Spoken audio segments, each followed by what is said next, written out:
এখন দেখতে দেখতে বেলা 12টা বেজে গেছে। আমি আমার বর বেরিয়ে পড়েছি। আসলে বাগবাজার থেকে গঙ্গা জল নিয়ে এসেছিলাম, তোমাদেরকে বলেছি মায়ের জন্য। সেইটা আমি আর আমার বর দিয়ে আসছি। মার একদম গঙ্গা জলটা নেই, সেই জন্য অনেক দিন যেতেও পারছে না গঙ্গায়, আজ যাবে কাল যাবে করে চলো ফাইনালি চলে যায়। তো আমরা বারাসাত স্টেশনে পৌঁছে গেছি। এখন ট্রেনে ভালোই ভিড় ছিল আজকে, সেই জন্য আর ট্রেনে ভিডিও করতে পারিনি, মারাত্মক ভিড়, জানি না কেন।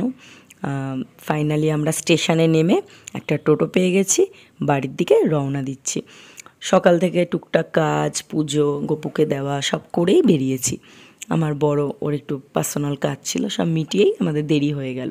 এসে দেখি মা কষা কষা চিকেন করছে, ক্যাপসি চিকেন, কাঠের জালে। এখানে আসলে বেশ মজাদার খাওয়া দাওয়া হয়।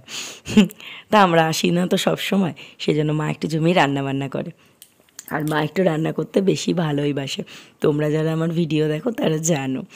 তো এখানে বসে পড়েছি, আমার তো কোনো কাজ নেই, তা নেল পালিশ পরছি। অনেক দিন ধরে ভাবছি, আমার বিয়ের পরে পরে নখগুলো আমি কেটেই ফেলেছি, সেভাবে আর পরা হয় না। তো আজকে মানে একটু নেল পালিশ পরি, সামান্য সামান্য একটু বড় হয়েছে। আগে আমার নখ খুব বড় ছিল, তারপর থেকে আমি নখটা রাখা একদম বন্ধই করে দিয়েছি, কেটেই ফেলি বলতে গেলে। তা যাই হোক, নখ তো একবার কাটলে পরে দেখবে আর বড় করতে ইচ্ছা করে না, এই সব মিলিয়ে টুকটাক কাজ তো করতেই হয়। তো এখানে মা খেতে দিয়ে দিয়েছে আজকে ধনেপাতা আর রসুন দিয়ে একটা পরোটা করেছে, গার্লিক পরোটা, হেভি স্বাদ। ওদিকে আমার বর, বাবা, ভাই সবাই খেয়ে নিল। ফাইনালি আমি আর মা বসে পড়েছি, আজকের লাঞ্চে এটাই, সাথে স্যালাড। সন্ধ্যা হয়েছে, মা সন্ধ্যা দিল, ওই যে মার জন্য গঙ্গা জলটা, আর মা ছোটো মাসির বাড়িতে পিঠে পাঠিয়েছিল আমাকে, সেই টিফিন বক্সটাও নিয়ে এসেছি। মা এখানে মাটির উনুন বানিয়েছে, সেটা একটু লেপে নিচ্ছে। মা সারাদিন টুকটাক করে কাজ করতেই থাকে আর কি। তাই এখানে একটা মশলা দিয়েছে, টি আর কি, সরি। তো এই চাটা বেশ বলছে খেয়ে দেখ, তাই বলে হ্যাঁ, পুরো রেডিমেড মা বাড়িতে বানিয়েছে, তোমাদের সঙ্গে একদিন শেয়ার করব। খেতে দারুণ, সত্যি বলছি, জাস্ট অসম খেতে। দেখতে কালারটা দেখে মনে হচ্ছে র চা, এটা কিন্তু র চা না, এটা পুরো একটা অন্য ধরনের একটা স্বাদের চা। তো ফাইনালি আড্ডা দিলাম, মা বললো ডিনার করে যা, এত খাওয়া দাওয়া করেছি, দুপুরে লেট হয়ে গেছে যেহেতু, আসতে লেট করে খেলাম, তো আর কিছু খাইনি। আমরা ওই চা একটু বিস্কুট খেলাম, ফাইনালি বেরিয়ে পড়েছি। জ্যাকেট নিয়ে এসেছিলাম, এখানে ঠান্ডা আছে ভালোই, কারণ রাতের বেলা তো ঠান্ডা লাগবেই ট্রেনে। অনেকটা দেরি হয়ে গেছে আমাদের, গল্প করতে করতে 9:30 কখন বেজে গেছে জানি না। গিয়ে আবার গপুকে শয়ন দিতে হবে।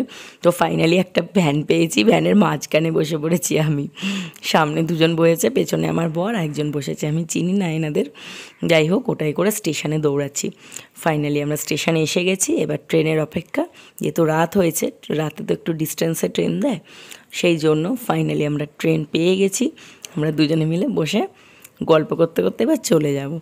আমাদের গল্পের শেষ নেই, সারাদিনই এটা ওটা গল্প করি, ঝগড়া করি, যা ইচ্ছা, মানে ঠিক ঠিকানা থাকে না আর কি। তো যাই হোক, আর মাথায় একটু ওড়নাটা দিয়ে দিয়েছি, কারণ ঠান্ডা লাগছে, রাতের বেলা ভালোই ঠান্ডা লাগছে। তো ফাইনালি শ্বশুরবাড়ি পৌঁছে গেছি। চলো, গুড নাইট, আবারও দেখা হবে একটা মিনি ব্লগের মাধ্যমে। Bye bye.